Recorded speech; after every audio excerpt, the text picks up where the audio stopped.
생생하게 상생하며 YTN 라디오 생생경제. 안녕하세요. YTN 라디오 생생경제 김혜민입니다. LG경제연구원이 여가의 중요성에 대해 조사했는데요. 한국이 95.1%로 중국 79.1%, 독일 91.2%, 미국 89.6%보다 높게 응답했습니다. 쉬는 것에 대한 중요성을 우리도 알게 된 거죠. 이런 가운데 문화체육관광부는 오늘 제1차 국민여가 활성화 기본계획을 확정했는데요. 정부의 정책 역시 발맞춰 변하고 있습니다. 새벽종이 울렸네 잘 살아보세. 별 보고 출근해서 별 보고 퇴근하는 것이 성공의 비결이었던 적이 있었죠. 이제는 잘 놀고 잘 쉬는 것이 성공의 비법이 될 수 있는 시대가 왔다는 것을 인정해야 할 것 같습니다. 잘 놀아야 하는 휴일을 하루 앞둔 오늘 2018년 6월 5일 YTN 라디오 생생경제 지금 시작합니다.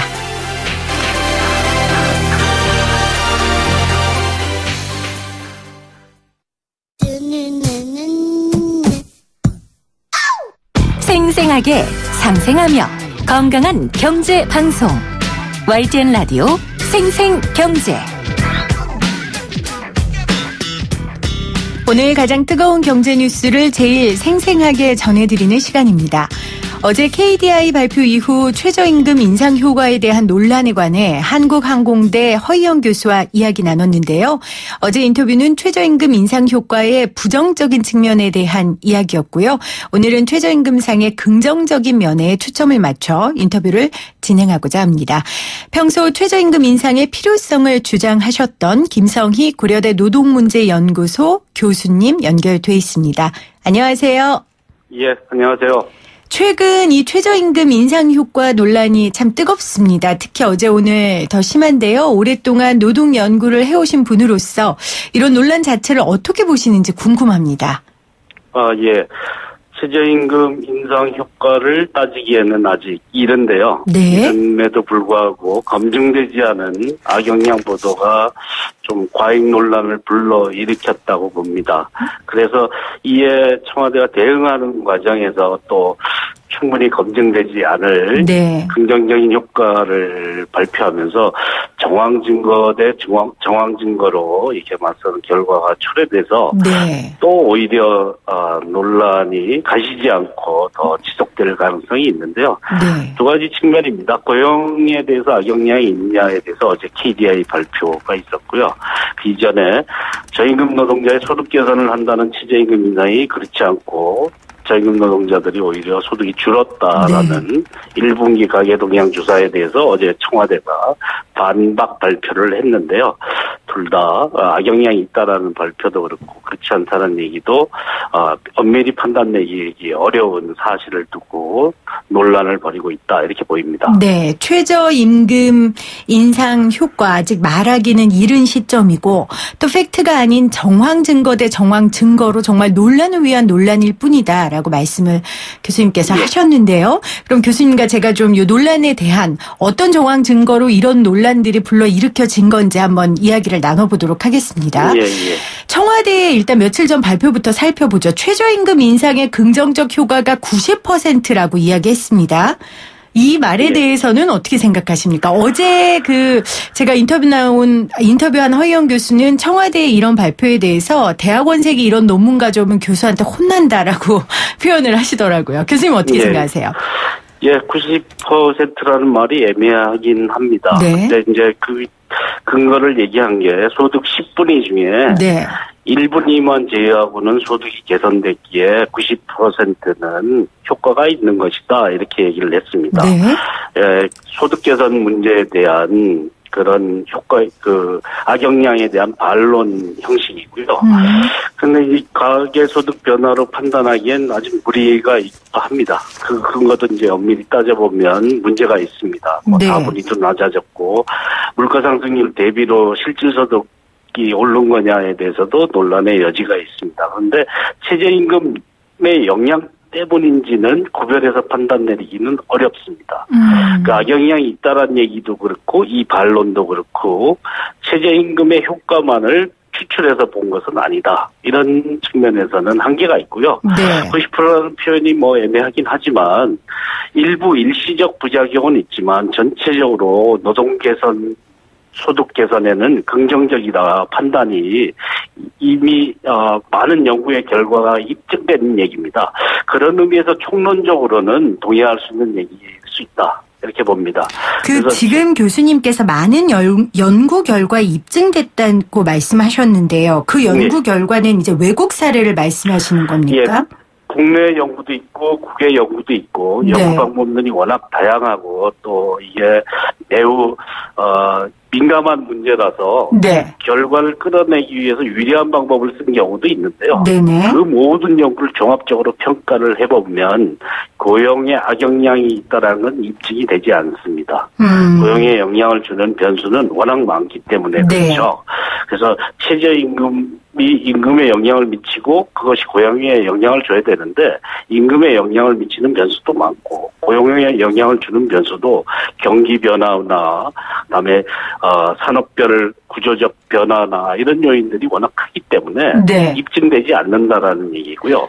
일시적 단기적으로 저임금 일자리에 최저임금에 바로 직접적 영향을 받는 것에 나타날 수는 있어도 그것도 확실히 입증되지 않고 장기적으로는 소멸한다. 그래서 고용에 대한 악영향은 없고 소득 개선은 명확한 효과가 있다. 임금이 오르면 당연히 임금 소득이 대부분인 사람들의 그렇죠. 소득 개선은 분명히 나타나는 거죠. 네. 연구 결과에서도 이걸 뒷받침하고 있습니다. 그래서 이런 의미에서라면 90% 대체로 방향은 올바른 것이다. 저임금 노동자 소득 개선을 해야 이 노동 빈곤을 없애고 양극화를 없앨 수 있다라는 그런 총 방향에 대해서는 수긍할 수 있다라는 것이죠. 네.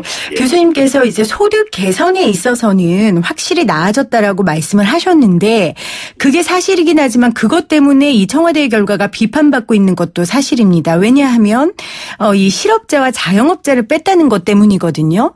예. 여기에 대해서는 어떻게 생각하세요? 예, 그러니까 최저임금의 효과를 보는데 모두를 볼 수는 없고요. 네. 최저임금 적용 대상이 아니니까 최저임금이 오르면 임금 소득이 개선된 사람의 소득 개선만 얘기할 수 있을 뿐이죠. 네. 그런데 이제 네네. 예, 물론 이제 다른 자영업자나 비임금 소득자에게 어떤 영향을 줬는지에 대한 네. 종합적인 결과를 추출해야 된다는데 지금 그것을 입증할 수 있는 최저임금의 영향 때문에 자영업자의 소득이 나빠졌는지를 네. 판단할 수 있는 근거가 없기 때문에 그 자체가 문제는 아닙니다. 그걸 뺐다라는 것은 문제가 아니라 네. 물가 상승률 대비 실제로 올랐느냐인데 아직 가계소득 변화를 최저임금의 영향 때문이라고 판단하기 어렵습니다. 물론 악영향이 많다라는 얘기를 정황 증거로 드립니까 그에 대한 급하게 반론을 할 필요성은 이해할 수 있는데 그런데 둘 다 정황 증거에 불과하지 이것 때문에 긍정적이다 부정적이다 얘기할 수는 없고요. 제가 말씀드린 건 이제까지 연구의 결과를 종합해봐서 네. 앞으로를 어떻게 기다려야 될 것인가. 최저임금을 인상을 하려고 했던 근본 목표가 있지 않습니까? 네. 그것을 지금 방향을 수정해야 된다고 얘기하기에 너무 이르다라는 것을 말씀드리고 싶은 겁니다. 예. 저도 이렇게 최저임금 관련 인터뷰를 진행하다 보면 청취자들이 문자를 주는데 최저임금의 그 근본 원칙 취지는 대부분 동의하세요. 당연히 근로소득자들이 소득이 높아지는 건 좋은 일이니까요. 그런데 문제는 정황 증거라고 교수님께서 말씀은 하셨지만 실제 최저임금 때문에 내가 실직했다 혹은 월급이 깎였다라고 이야기하시는 그 실제로 저희한테 문자를 보내시는 분들도 많으시거든요. 예. 그래서 이 최저임금 때문에 실업이 오히려 고용이 악화됐다는 그 주장에 대해서는 어떻게 생각하십니까? 예, 이런 전체적인 그 통계 지표로 보는 거고 전체적인 영향을 보는 것에서 네. 개별적으로 마이너스 결과를 가져오신 분들도 분명히 있죠. 그런데 그 긍정적인 결과가 더 많기 때문에 소득 개선에 도움이 된다 이렇게 판단하는 것이라고. 네. 개별적인 결과와 반드시 일치하지는 않습니다. 손해를 보신 분이 있습니다. 알바를 하시는 분도 4대 보험 가입 조건으로 일자리 안정 자금을 받기 때문에 4대 보험 부담분을 빼서 네. 실제 받는 임금은 줄었다. 이런 분들도 있을 수 있고요. 그래서 최저임금 인상으로 반드시 주는 건 아닌데 다른 부대 조건에 의해서 줄어들 수 있는 결과가 있을 수 있고요. 일부는 실직하시는 분도 있는데 이 실직에서 감소하는 것보다 평균적으로 오르는 사람이 훨씬 많다. 이렇게 해서 이제 긍정적이다, 부정적이다 판단하는 것이거든요. 그래서 개별적인 경우가 그게 과연 얼마의 비중을 차지하고 네. 긍정적인 효과에 비해서 나쁜 것이냐. 그러나 이 개별적인 비중도 무시할 수 없는 숫자라면 그 보완 대책은 반드시 마련될 필요는 있겠죠. 네. 긍정적인 영향과 부정적인 영향 중 어떤 게 큰지 판단하고 또 부정적인 영향이 있다면 그것을 보완할 수 있는 대책 마련으로 가야지 무조건 이게 잘못됐다라고 말하는 건 너무 확대한 것이다. 라는 교수님의 말씀이시고요. 예. 그렇다면 KDI 발표에 대해서 제가 좀 여쭤보겠습니다. 뭐 고용 위축한다는 그 이야기인데 이제 오늘 그 인터뷰 중에 국제노동기구 고용정책국장 이상원 박사는 KDI 분석이 잘못됐다. 그러니까 KDI 분석이 외국 사례를 들어서 했는데 고용 탄력성에 국가마다 다 특징이 있는데 외국 추정치로 최저임금 효과를 예상하는 것은 잘못된 거다라고 이야기를 했거든요. 예. 교수님께서는 어제 그 발표된 KDI 발표에 대해 어떻게 생각하십니까? 예, 급조한 냄새가 많이 급조했다. 나서 네. 사실 좀 실망스럽습니다. 예, 가장 중요한 게 최저임금으로 임금이 올라서 얼마나 고용이 줄 것이냐에 대해서 판단할 때 고용 탄성치가 가장 중요하죠. 네. 최저임금 인상의 효과에 의해서 줄어드는 고용의 비율이 얼마냐. 그것을 2000년대 이전에 동권에서 이제 전환하면서 60% 정도 임금 오른 헝가리 사례에다가 80년대 미국의 탄성치를 가져와서 썼거든요. 그 이후에도 연구가 굉장히 많고 좀 더 신뢰할 수 있는 연구를 하고 있는 비교 집단을 명확하게 설정한 연구들도 많이 있는데 네. 가장 고용 악영향이 클 수 있는 변수를 가져다가 썼다. 이거 하나고요. 네. 또 하나는 최저임금 대비 중위임금 비율에 따라 이렇게 중위임금 대비 비율이 상대적 비율이 높아진다라는 가정인데요. 높아집니다. 최저임금이 올라가면. 그러나 중위임금이 오르는 비율을 과소평가해서 최저임금의 상대적 비율을 굉장히 높이 잡았습니다. 네. 그러니까 임금이 오르는 비율도 높이 잡고 그것이 고용에 영향을 미치는 변수도 한국의 현재 고용 탄성치와 전혀 상관없는 굉장히 악영향을 많이 주는 변수를 잡아서 효과를 극대화시킨 것이고요. 발표된 내용도 사실은 헝가리보다 미국의 사례를 하면 훨씬 적어지는 거고 네. 상세 효과를 감안하면 훨씬 줄어드는 것인데요. 과연 이렇게 객관적인 분석이라고 얘기할 수 있는지 우리는 국제기관에서 이런 매우 이데올로기적인 그런 효과를 내는 발표를 함부로 하는 것이 타당한지에 대해서 매우 의심이 되고 네. 실망스럽다. 기대를 했었는데 어느 정도 뭔가 논의의 기반이 될 얘기가 나올지 않을까 기대를 했는데 전혀 그렇지 못하다라는 얘기를 들을 수밖에 네. 없네요. 교수님과 같은 전문가들은 이제 이 KDI 보고서에 대해 잘 살펴보고 판단을 하시겠지만 국민들은 그냥 국책기관에서도 최저임금에 대해 이렇게 판단했다. 그러니까 부정적이다. 이렇게 생각할 수 있거든요. 거기다가 이제 김동연 경제부총리도 계속해서 간간히 이 최저임금에 관한 속도 조절론에 대한 이야기를 내비친 걸로 보도가 나와요. 그래서 오늘 좀 입장을 밝힐 예정이라고 했는데 내각 내에서도 이렇게 자꾸 소리가 다르게 나오는 거에 대해서는 어떻게 생각하세요? 정치적인 문제긴 하지만. 주류 경제 패러다임에서 임금이 오르면 고용이 춥다. 이런 얘기를 그냥 교과서적으로 단순 대입해서 하는데 최저임금이라는 저임금 노동자의 소득 개선이 가지는 역동적인 효과에 대한 고려는 네. 사실 굉장히 논란이 벌어질 수 있는 얘기고요. 원래 원하던 방향으로 결론 내리기 쉬운 사안이긴 합니다. 너무 이제 시장경제 교과서 논리를 단순 신봉해서 대입하는 것은 당국자의 태도에서 좀 적합하지 않은 것이 아닌가 생각이 듭니다. 네. 한편으로 이제 소득 그 이제까지의 연구 결과를 신봉해야 되는 거겠죠. 종합적으로 신봉해야 되겠죠. 그래서 그에 따라서 판단을 내려야 될 것 같은데 최저임금의 악영향이 많다는 과잉 대응이 워낙 많았기 때문에 네. 실제로 피해를 보고 있는 자영업자나 중소형제기업이 있을 수 있습니다. 그 얘기가 과잉 대표되고 있다라고 볼 수 있고요.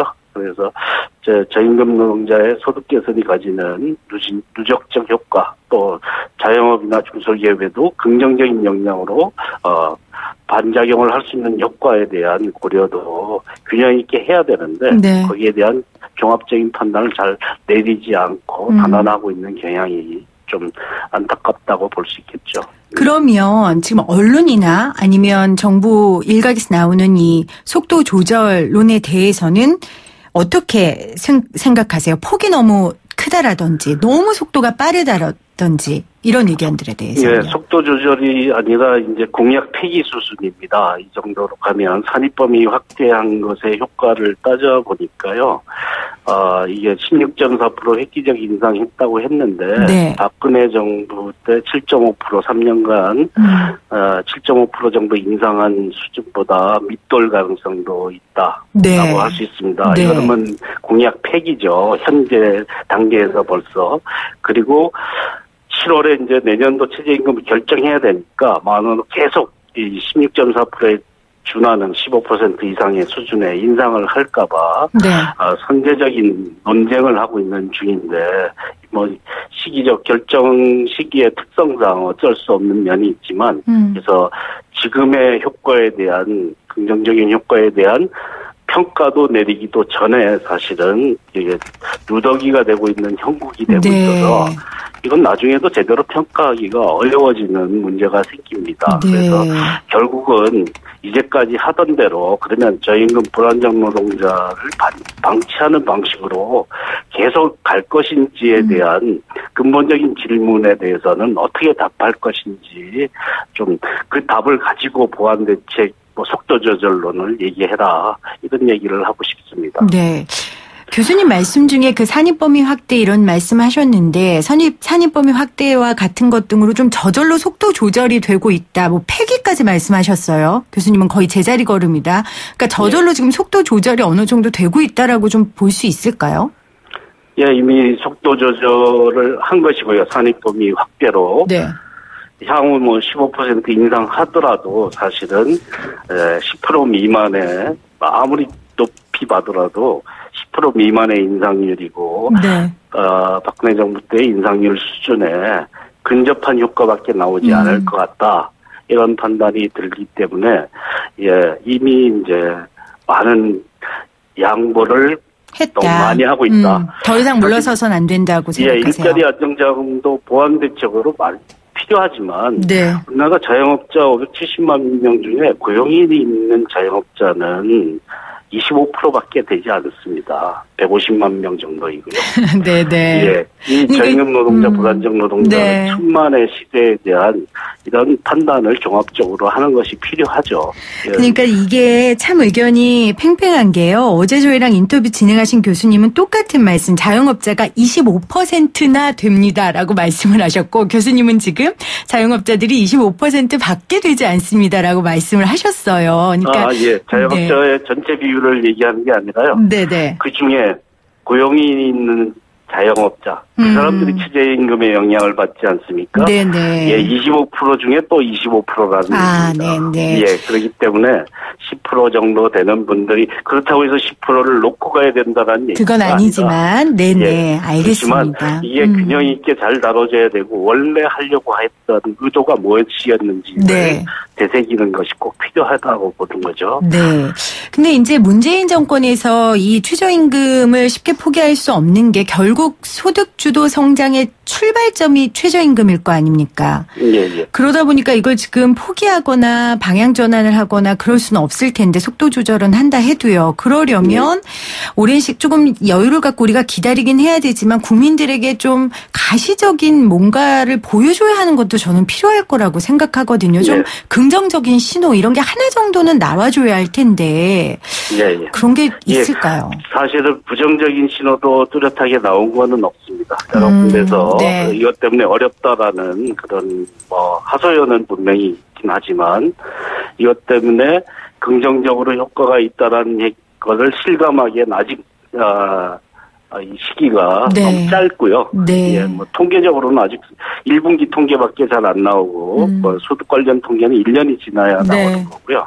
그다음에 이제 실감도 아직 못 하고 있고 이제 산입범위 조정 여파로 이것이 앞으로 어떻게 될 것인지에 대해서 장담할 수 없어서 한 6개월이 지나면 그것에 최저임금 인상으로 받은 긍정적인 부정적인 효과를 경험한 사람들을 조금 잘 표본 추출해서 보여주는 것이 그 하나의 신호가 아닐까 네. 생각이 듭니다. 네. 최저임금으로 저임금에서 좀 개선되신 분이 분명히 있고 그것이 삶의 개선으로 이어질 수 있는 가능성을 봤다라고 하시는 분들이 꽤 있을 수 있는데요. 네. 네. 그런 것과 같이 평가를 해야 되는데 당장 악영향에 대해서 매우 과장된 논쟁이 과잉 논란이 벌어지고 있어서 그것은 사실 이런 중요한 정책을 시행하는 것을 그 효과를 잘 봐야 되는 그런 입장에서 봤을 때 좀 안타깝다라고 볼 수 있죠. 네, 청취자분들 지금 문자로 의견 보내주시는데 이 의견도 비등비등해요. 그러니까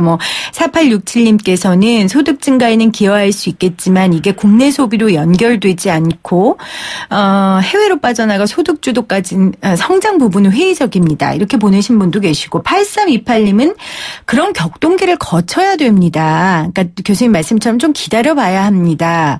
라고도 보내주셨고요. 7260님은 최저임금 인상으로 인해 현장에서 느끼는 바가 큽니다. 3명을 2명으로 감축하고 일자리도 줄어들고 걱정입니다. 최저임금 당연히 인상해야 하는데 7%에서 8%가 적당한 것 같아요.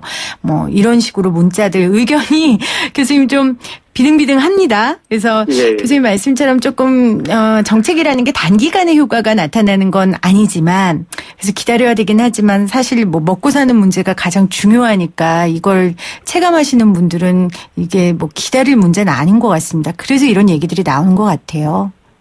예, 저임금 불안정 노동자가 급증하고 양극화가 심각하지 않습니까? 그런데 노동조합 조직률도 낮고 복지 체제도 아직 충분히 갖춰지지 않는 나라, 네. 미국, 일본, 최근에 독일, 영국 이런 나라들이 다 최저임금의 획기적 인상에 좀 주안점을 두고 있거든요. 네. 이거는 매우 진보적인 전향적인 정책이 아니라 국민 경제의 기반을 살리고 이 불평등과 양극화 일을 해도 가난한 사람의 문제 때문에 사실은 활력이 떨어지는 것을 방지하기 위해서도 필요한 조치다라는 네. 점에 대한 이해가 좀 필요하지 않을까 생각합니다. 네, 오늘 인터뷰 감사합니다, 교수님. 고맙습니다. 네, 지금까지 김성희 고려대 노동문제연구소 교수였습니다.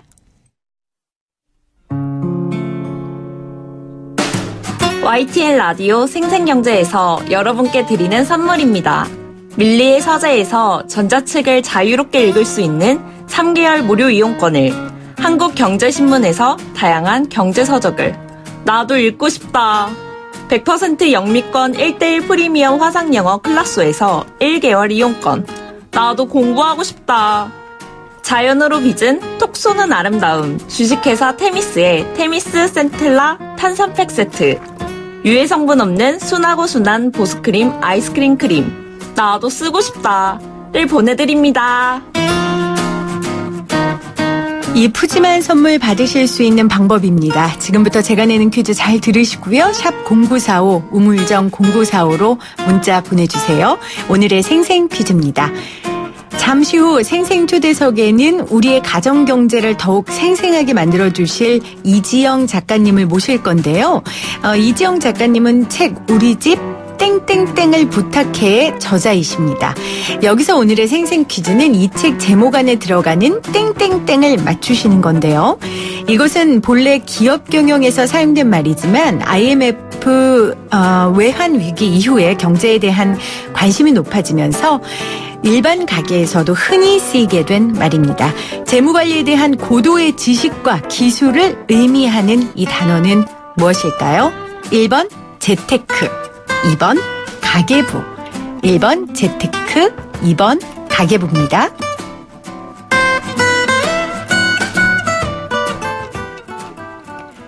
생생하게 상생하며 YTN 라디오 생생경제는 방송통신위원회의 방송통신발전기금을 지원받고 있고요. 포스코와 함께합니다. 저는 2부에 다시 올게요.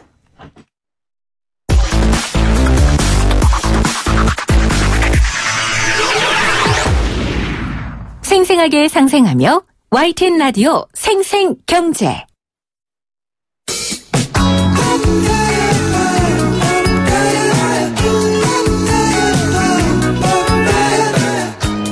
대한민국 경제를 생생하게 그리고 상생하게 만들어주는 분들을 모시는 생생초대석입니다. 오늘은 앞서 예고한 대로 우리 가정경제를 생생하게 만들어줄 분을 모셨습니다. 우리 집 땡땡땡 생생퀴즈 정답이죠. 우리 집 말해야 되나? 우리 집 재테크를 부탁해 저자 이지영 작가님 나오셨어요. 안녕하세요, 작가님. 네, 안녕하세요. 반갑습니다. 네. 우리 집 재테크를 부탁해 이 책 굉장히 인기라던데요. 맞나요? 네, 많은 분들이 사랑해주고 계시고요. 네. 또 많이 또 좋은 책이라고 칭찬도 많이 해주고 계십니다. 네. 혹시 강의 많이 다니셔서 지금 목소리가. 네, 좀 그러네요. 좀 양해 부탁드리겠습니다. 네, 요즘 강의 굉장히 많이 다닌다는 말씀 제가 들으셨는데 오늘 그래서 목소리가 좀 그렇다는 점 청취자분들 양해해 주시고요. 작가님 어떻게 가정경제 전문가가 되셨어요? 제가 원래 이제 포털 사이트에서 이제 금융 콘텐츠를 기획하는 일을 했었는데요. 그러니까 그러다 보니까 매일 주식, 부동산 정보를 다루는 게 좀 일이었고요. 그래서 이 재테크에 좀 꾸준한 관심을 가지게 되었고, 그러다 보니까 나도 부자가 되고, 또 다른 사람도 부자로 만들어주자 그런 전문가가 되고 싶어서 이제 재무 상담 일을 하게 되었습니다. 네. 그리고 이제 다양한 계층의 여러 가지 가정들을 이제 재무 상담을 하다 보니까 가정경제 전문가로 이제 활동하게 되었죠. 네. 그럼 저도 경제 프로 열심히 하면 부자가 되는 겁니까? 저는 안 될 것 같아요. 한 2달 했는데. 쉽지 않죠. 네. 그러니까 이게 사람마다. 이론과 실천이 틀리거든요. 그러니까 사람마다 다른 것 같은데 오늘 한번 저도 부자가 돼볼 걸 꿈꾸면서 인터뷰를 진행해 보도록 하겠습니다. 그런데 이 가정경제는 나라 살림 혹은 회사 살림과는 좀 다르게 접근해야 되지 않을까요? 네, 그렇죠. 우리가 이 회사의 가장 큰 목적은 이윤 창출이죠. 네. 그리고 이익을 내지 않으면 그 회사는 그냥 청산하면 끝입니다. 그런데 가정은 다르죠. 가정은 청산할 수가 없지 않겠습니까? 네. 그래서 가정의 목표는 어떤 많은 이익을 내는 것이 아니라 우리 가족 구성원들이 안정적으로 삶을 영위할 수 있는 그런 기반이 지속적으로 유지돼야 되는 것이거든요. 따라서 이 지속 가능성, 바로 이게 이제 가정경제의 목표가 돼야 되고요. 첫째도 안정, 둘째도 안정, 이게 가정경제에 있어서 그게 가장 이제 중요하다고 볼 수 있습니다. 말씀하신 게 굉장히 중요한 게요. 가정경제의 목표가 돈을 버는 것, 통장에 돈이 쌓이는 것이라면 가족 구성원들이 불행할 것 같아요. 그렇죠. 적절하게 또 소비 욕구라는 것들도 실현시켜 줘야 되는 거거든요. 그러니까 안정적으로 함께 재정적으로 안정적인 걸 추구하되 그 안에서 정말 삶을 즐기고 영위할 수 있도록 재무 계획을 세우는 것. 네, 그게 맞습니다. 가정 경제의 목적일 것 같은데 오늘은 그냥 아예 제가 좀 궁금한 걸 대놓고 여쭤볼게요. 왜냐하면 제가 방송에서도 이야기했지만 적금 한번 재테크는커녕 가계부 한번 안 써봤거든요. 저 같은 사람도 희망이 있습니까? 늦었다고 생각할 때가 가장 빠르다고 하지 않겠습니까? 근데 이제 돈을 벌고 돈을 쓰는 사람이라면 누구나 이제 돈 관리를 제대로 해야 되거든요. 그렇지 않으면 열심히 일했는데 내 돈 다 어디 갔나 이렇게 허탈한 마음으로 이제 계속 그 허탈함을 벗어날 수가 없습니다. 그래서 근데 제가 이제 동거하셔라라고 말씀을 드리면 사람들이 제가 좀 상황이 정리되면 할게요. 그렇죠. 또는 저는 너무 버는 돈이 없는데요. 관리할 돈이 없어요. 돈이 없는데요. 이런 말씀들을 하세요. 근데 이 돈 관리라는 게 깨끗한 정리된 책상에서 시작한다거나 또는 여유 자금을 어떻게 불린다거나 그렇게 하는 것이 돈 관리가 아니고요. 이게 어지러운 책상을 치우고 정리하는 과정부터 사실은 돈 관리는 시작한다고 보셔야 됩니다. 그래서 수입이 적다고 또는 귀찮다고 계속 미루시면 평생 돈 걱정에 시달릴 수밖에 없다는 거를 좀 꼭 기억해 주셨으면 좋겠습니다. 네. 오늘 생생 인터뷰, 생생 초대석에서 우리 가정경제를 생생하게 만들어주실 가정경제 전문가 이지영 작가와 함께 할 텐데요. 여러분들도 가정경제에 대한 평소에 질문, 구체적인 상황들 이런 거 문자로 보내주시면 제가 대신 질문 드리도록 하겠습니다. 샵 0945, 샵 0945입니다. 본론으로 들어가서요. 제가 지출 부분에 대한 질문을 좀 먼저 드릴게요. 가정경제의 가장 큰 지출은 아마 주택 마련 자금일 겁니다. 근데 이제 오늘 이 시간에는 집값에 대한 이야기 말고요. 주택 자금에 대한 좀 실질적 이야기를 하면 좋을 것 같은데 뭐 월세를 내야 되나요? 전세를 살아야 되냐요? 아니면 그 빚져서 어차피 전세에 살 거 조금 더 빚져서 집 사는 게 낫지 않나요? 뭐 상황별로 다 다르잖아요. 이걸 어떻게 판단하고 어떻게 행동해야 됩니까? 제가 요즘 가장 많이 듣는 질문이 바로 이 내 집 마련 질문이고요. 또 혹은 뭐 집값이 오를까요? 내릴까요? 이런 질문도 굉장히 많이 듣습니다. 근데 이제 먼저 우리가 생각해야 될 게 내가 살아가야 되는 집 한 채는 사실 필수잖아요. 그렇죠. 그건 옵션이 아니거든요. 네. 그래서 이게 꼭 부동산 투자라는 관점에서 보는 게 아니라 주거 안정의 측면에서는 그래도 내 집 한 채는 내가 살아가야 될 집 한 채는 필수다 이렇게 봐야 되고요. 네. 또 이 월세가 사실은 가정경제에서 굉장히 큰 부담이 된다는 것도 워낙 크잖아요. 금액이. 그렇죠. 그리고 계속 오르고 있고요. 네. 그래서 그것이 어떤 내 집 마련의 하나의 이제 이유가 될 수가 있겠습니다. 근데 이제 말씀하신 것처럼 빚을 지지 않고는 지금 살 수가 없잖아요, 그렇죠. 집을. 그래서 이제 근데 예전에는 우리가 집값이 오를까 떨어질까 이거를 판단하면서 집을 살지 말지 결정을 했다라면 제가 아까 말씀드린 것처럼 집은 내가 살 집 한 채가 필수라면 결과적으로 우리는 이제 생각을 집을 살지 말지가 아니라 부채 관리를 어떻게 해야 하는지를 중심에 놓고 네. 집을 선택하셔야 할 것 같아요. 아까 전에 가정경제의 목적이 안정성이라고 하셨으니까 투자가 아니라 그러니까 실거주 목적으로 그렇죠. 집은 한 채 있어야 한다. 그런데 사실 요즘 같은 세상에 빚 안 지고 집 살 수 없는 사람이 그렇죠. 없거든요. 그렇다면 부채는 어차피 져야 되는데 그러면 좀 잘 생각해서 빚을 져야 한다라고 말씀을 하셨어요. 그러면 빚을 잘 지려면 뭘 고려해야 됩니까? 그러니까 그 빚을 질 수밖에 없는 상황이라면 정말 그 관리가 굉장히 중요하거든요. 네. 앞서 말씀드린 것처럼 그 안정성을 위협하는 것이 사실은 그렇죠. 빚입니다. 네. 그래서 이제 그리고 또 주택담보대출 같은 경우는 우리가 굉장히 긴 기간 동안 빌려요. 맞아요. 30년 동안 거의 막 빌리시는 분들도 굉장히 많거든요. 그래서 우리가 이 향후 30년 동안 정말 소득이 유지될 수 있는가 이 부분을 고려를 하셔야 돼요. 예를 들면 맞벌이 부부가 네. 나중에 육아나 여러 가지 사정으로 해서 외벌이도 될 수가 있지 그렇죠. 않습니까? 근데 지금 맞벌이 수입 기준으로 빚을 내면 몇 년 후에는 빚을 못 갚는 상황이 발생할 수가 있다는 거예요. 네. 또 자녀가 커서 상급학교에 이제 진학을 하면 또 지출이 늘어나서 빚을 못 갚는 상황이 되는 거죠. 네. 그래서 일단은 그 빚을 갚는 기간을 적어도 이제 자녀가 고등학교 진학하기 이전까지는 끝내겠다. 이렇게 생각하고 네. 이제 잡아주시고요. 그리고 이 매월 부채 상환이 가능한 금액은 소득의 가능한 30%가 넘지 않도록 잡으셔야 됩니다. 네. 이게 넘어가면 사실 생활이 힘들거든요. 그래서 자녀가 예를 들면 고등학교 진학까지 10년이 남았고 매월 내가 뭐 100만 원을 갚을 수 있다. 네. 그러면 1억 2천만 원 정도가 내가 최대로 부채를 낼 수 있는 이제 금액이 되는 거죠. 네. 네. 그리고 이제 빚을 갚는 방식은 우리가 이제 매월 같은 금액을 내는 원리금 균등 상환 방식이 있고요. 그다음에 원금을 균등하게 갚는 원금 균등 상환 방식이 있는데요. 네. 이 원금 균등 상환 방식이 초기에는 금액을 많이 내요. 네. 점점 갚는 빚이 줄어드는 거죠. 근데 이게 결국 이자를 적게 내는 방식이기 때문에 초기에 이게 부담이 돼도 원금 균등 상환 방식을 하시는 것이 좋습니다. 네. 그래서 그러면 만약에 1억을 빌린다고 치면요. 원리금 균등 상환과 원금 균등 상환의 차이가 어떻게 나요? 네, 그래서 1억이라고 했을 때 이자를 33% 네. 그리고 10년 동안 빌린다고 하면 원리금 균등 상환은 이자가 1,580만 원이에요. 근데 원금 균등 상환은 1,512만 원입니다. 1,512만 그래서 원이요. 이자가 높거나 원금이 커지면 이 차이가 훨씬 더 그렇겠죠. 길어지고 또 기간이 네. 길어질수록 차이가 커지게 되죠. 네. 그리고 이제 마지막으로 제가 꼭 당부드리고 싶은 거는 절대 이자만 내지 마시라는 거예요. 그래서 원금을 반드시 상환하고 계셔야 된다. 만약에 지금 원금 상환 못하고 이자만 내고 계신다라면 네. 저는 이건 집에 대한 과소비 상황이라고 불러도 무방하지 않을까라고 생각합니다.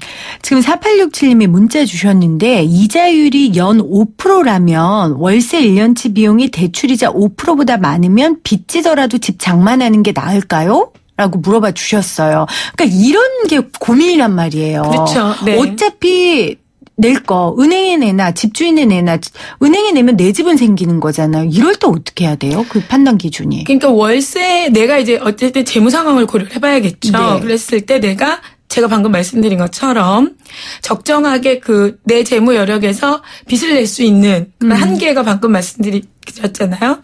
그래서 그 기준 하에서는 부채를 내고 집을 장만하시면 어쨌든 주거가 안정이 되고 그렇죠. 또 월세 부담을 안 하고 하기 때문에 이사 다니는 비용도 줄어들고요. 네. 그래서 심리적 안정도 더 얻으실 수 있고 하기 때문에 만약에 같은 비용이라면 또 네. 내가 이 부채를 상환할 수 있는 여력이 있다면 네. 집을 장만하시는 것도 나쁘지 않은 선택이라고 보입니다. 또 문자로요. 8747님이 저는 카드빚이 있어서 최소 결제 금액 시스템을 사용하고 있는데요. 차라리 신용대출을 받아서 그 빚을 갚는 게 나을까요? 라고 보내주셨어요. 이제 리볼빙 서비스를 말씀하시는 것 같은데요. 네. 결론적으로 리볼빙은 절대 이용하시면 안 됩니다. 그러니까 이게 연체를 막아준다. 신용불량자를 막아준다라고 하는데 실제로 연체된 금액은 연체 이자를 물리거든요. 이게 연 20에서 25% 정도로 굉장히 높은 금액입니다. 네. 따라서 근데 이제 신용대출은 그거보다 이자율이 낮으니까요. 신용대출을 받아서 그 카드빚을 갚는 것이 훨씬 나은 선택이죠. 네. 또 0010님은 주택구입대출, 그다음에 신용대출, 카드대출이 있습니다. 어떤 것부터 갚아야 할까요? 이렇게 보내주셨어요. 그러니까 효과적인 부채 상환 방법은요. 첫째, 이자율이 가장 높은 것부터 갚아야겠죠. 그렇죠. 그리고 두 번째는 부채의 숫자를 줄이는 겁니다. 지금 말씀하신 세 가지 중 아마 카드대출, 신용대출, 주택구입대출 순으로 네. 이자율이 아마 낮을 거예요. 그래서 이 순으로 갚아야 하는데요. 근데 부채의 숫자를 줄이는 것도 필요하니까 제 생각에 만약 주택담보대출 이자가 가장 저렴하니까 네. 얘를 조금 더 받아서 신용대출과 카드대출 이런 것들 다 갚아버리고 주택담보대출 하나로 갚으시는 게 가장 합리적이라고 할 수 네. 있겠습니다. 그러니까 부채의 개수를 줄이는 것도 중요하기 때문에 이자율을 따져서 그렇죠. 빚을 갚는 하나로 모르는 것이 네. 더 좋은 거죠. 가정경제 지출 중에 또 하나 가장 큰 부분이 이 보험입니다. 근데 이게 보험료가 얼마가 우리 가정에 적당한지를 잘 모르겠더라고요. 이거 어떻게 알 수 있습니까? 이게 뭐 설계사들 만나서 얘기 들어보면 다 들어야 될 것 같잖아요. 그러게요. 이제 2018년 금융소비자연맹 통계를 보면 우리나라 사람들이 저축성 부합까지 포함해서 보험의 월소득의 18%를 쓴다고 해요. 네. 근데 저축률은 2017년 기준 7.6%입니다. 그러니까 저축보다 보험이 더 큰 상황이에요. 근데 이게 어떤 문제인가 하면은 우리가 갑자기 돈 쓸 일이 생기면 보험을 꺼내 쓸 수가 없잖아요. 그렇죠. 그러다 보니까 이제 돈이 필요하면 우리가 저축이 없으면 계속 빚이 늘어나는 네. 악순환이 발생을 하는 거예요. 이게 보험은 미래의 불확실한 위험을 대비하는 거고 저축은 현재 확실히 돈 쓸 일을 대비하는 그렇죠. 것이기 때문에 당연히 저축보다는 이제 보험이 커야 됩니다. 저축보단 보험이 커야 된다. 그게 하나의 원칙이 되는 거죠. 네. 그리고 비싼 보험은 또 유지가 힘들어요. 따라서 이제 보장성 보험만으로 산정을 했을 때 소득의 한 6% 이하로 보험료를 유지하는 게 이 보험을 깨지 않고 유지할 수 있는 하나의 기준이 될 수 있을 것 같습니다. 소득의 6% 이하면 이제 보험을 선택해야 될 텐데요. 어떤 거 꼭 들어야 하는 필수 보험 뭐가 있을까요? 그러니까 보험이라는 게 이제 아플 때 네. 갑자기 병원비가 많이 나왔다. 그렇죠. 요거를 대비하기 위한 거잖아요. 그래서 병원비를 보상해주는 실손 의료보험이 일단 필요하고요. 네. 이거는 이제 다른 특약 막 복잡하게 넣지 마시고 실손 특약만으로 저렴하게 가입하시는 게 좋습니다. 실손 특약만으로요. 그렇죠. 네. 그다음에 이제 보험의 우선순위는 경제적 가장이 우선순위거든요. 네네. 그러니까 막 자녀 보험만 잔뜩 들어두시는 경우들이 있는데 그건 잘못된 선택이에요. 그래서 가장의 어떤 조기 사망 것들을 대비해서 필요한데 이게 종신보험은 보험료가 굉장히 비싸요. 네. 그래서 자녀가 이렇게 대학을 졸업하는 시기 정도까지 가장이 이제 일찍 사망했을 때 보험을 탈 수 있는 그런 정기보험 하나 정도 가입하시는 게 좀 합리적이고요. 네. 그리고 혹시 막 가족력이 암이 많이 걸렸다. 그러면 암보험 하나 정도 들어는 것도 괜찮습니다. 네. 그러니까 실손 의료보험 그리고 그 경제적 가장의 조기 사망을 대비해서 정기보험, 그러니까 특정 기간까지만 되는 보험이죠. 네. 그리고 이제 각자 상황에 따라 이제 암보험 정도, 그러니까 뭐 아버지가 간암이었다면 그렇죠. 뭐 거기에 관한 거, 뭐 뇌경색이었다면 뇌경색에 관한 거, 뭐 이런 보험들을 들어야 된다라고 말씀해 주셨어요. 아유, 준비한 건 많은데 이 시간이 별로 없네요. 그러면 이제 수입 부분으로 가볼게요. 저는 이제 맞벌이니까 외벌이보다 수입이 많은 건 맞아요. 근데 이제 그만큼 쓰는 돈도 많습니다. 그리고 이걸 어떻게 관리해야 될지를 잘 모르겠더라고요. 그래서 아직까지도 저희는 각자 관리를 하는데. 그렇군요. 네. 그러니까 지금 어떻게 상황이 어떤지 몰라요. 그래서 맞벌이 부부의 수입은 어떻게 관리해야 됩니까? 이 각자 돈 관리를 하면은요. 네. 책임감이 떨어져요. 그래서 다른 사람이 잘 알아서 하겠지. 네, 맞아요. 이렇게 생각으로 어떻게든 되겠지. 네, 지출이나 투자가 이렇게 방만해지기가 쉽습니다. 그러다가 나중에 서로 통장 확인하고 배신감을 느끼는 거죠. 네. 그래서 사실 쉽지 않지만 한 사람이 관리를 하되 이걸 뭐 네가 다 책임져 이런 게 아니라 관리는 하되 서로 지출 예산 또 저축을 얼마나 할지 이런 거를 충분히 이제 협의하고 합의하는 게 굉장히 필요하고요. 그래서 이때 남편과 부인의 대화 방식도 굉장히 중요해요. 그러니까 부인이 돈 얘기 좀 해라고 얘기하면 남편분이 대부분 회피를 해요. 그러니까 부인은 그냥 같이 좀 의논을 하자 이런 의도인데 남편은 넌 왜 이렇게 돈을 못 벌어오는 거니? 라고 받아들이기가 쉽다는 거예요. 그래서 돈 관리를 하기 전에 그런 차이도 좀 서로 아시고 서로 솔직하고 진솔하게 대화 임하셔야 이런 오해도 해소할 수 있고 같이 돈 관리도 좀 성공적으로 하실 수가 있을 것 같습니다. 네. 또 하나는 이제 저 같은 경우는 월급만 수입이지만 너무 안타깝게요. 수입 구조가 다양한 분들이 계시잖아요. 뭐 건물도 있을 수 있고요. 뭐 주식도 있을 수 있고 수입 관리를 어떻게 해야 되는지도 궁금하더라고요. 수입 구조가 다양한 경우도 있고요. 월급도요. 매월 들어오는 돈이 굉장히 차이가 나는 경우도 많아요. 맞아요. 이럴 때 이제 수입 관리에 어려움을 겪게 됩니다. 그러니까 한 달에 내가 얼마 버는지도 정확하게 모르면 돈 관리가 당연히 안 되겠죠. 그래서 우선 매월 고정적 확정적으로 들어오는 금액이 얼마인지를 확정적으로 들어오는 정확하게 금액. 알아야 되고요. 대부분 막 연봉 나누기 12 이렇게 알고 계시는데 그게 아니라 통장에 찍히는 돈 그거를 이제 파악을 해서 요 기준을 가지고 이제 지출 예산, 저축 예산 이런 것들을 잡으셔야 돼요. 그래서 이렇게 생활하시다가 추가로 수입이 들어왔다. 또는 이제 고정 수입보다 조금 더 많은 돈이 생겼다라고 했을 때 이거는 바로 저축으로 돌려버리셔야 돼요. 왜냐하면 이걸 갖고 있다 보면 다 공돈이다 생각하기 때문에 다 쓰게 됩니다. 언제 썼는지 모르고 없어지더라고요. 그래서 뭐 자유저축 예금 같은 걸 하나 가지고 계시다가 이런 돈이 생겼을 때 바로 저축으로 돌려버리시면 쓸데없이 돈을 좀 낭비되는 거를 막을 수가 있죠. 청취자분들 문자 좀 소개할게요. 5189님 2년 안에 신용도를 좀 빨리 올릴 수 있는 방법이 있나요? 등급이 7등급인 것 같은데요. 이렇게 보내주셨어요. 일단 연체를 절대로 하시면 안 되고요.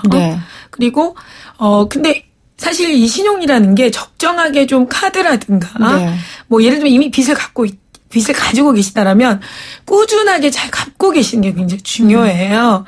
그래서 적정한 소비와 저축을 이렇게 하고 있다라는 것을 이제 은행에 보여주시면 바로 이제 신용도를 올리는데 도움이 될 것 같습니다. 네. 8735님이 아까 그 보험료가 소득의 6%라고 하셨는데 그게 가족 전체에 해당되는 보험료인지 한 사람에 해당되는 보험료인지가 궁금하네요. 이렇게 보내셨어요. 가족 전체에 대한 보험이고요.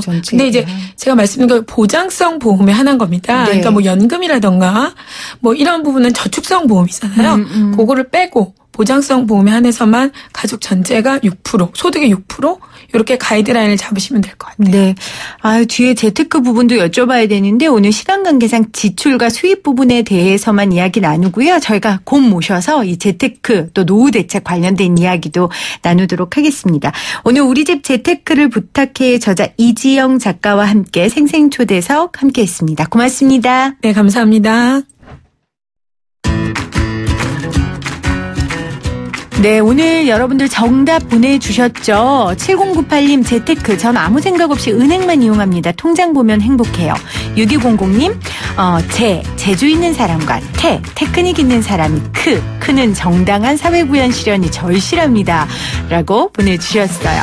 3984님 재테크로 꼭 집 장만해야죠. 아직도 전세살이라서요. 1500님 재테크 67년 살아왔지만 재테크 실패해서 노후 준비 못해서 지금도 열심히 아파트 경비원으로 근무 중입니다. 라고 보내주셨고요.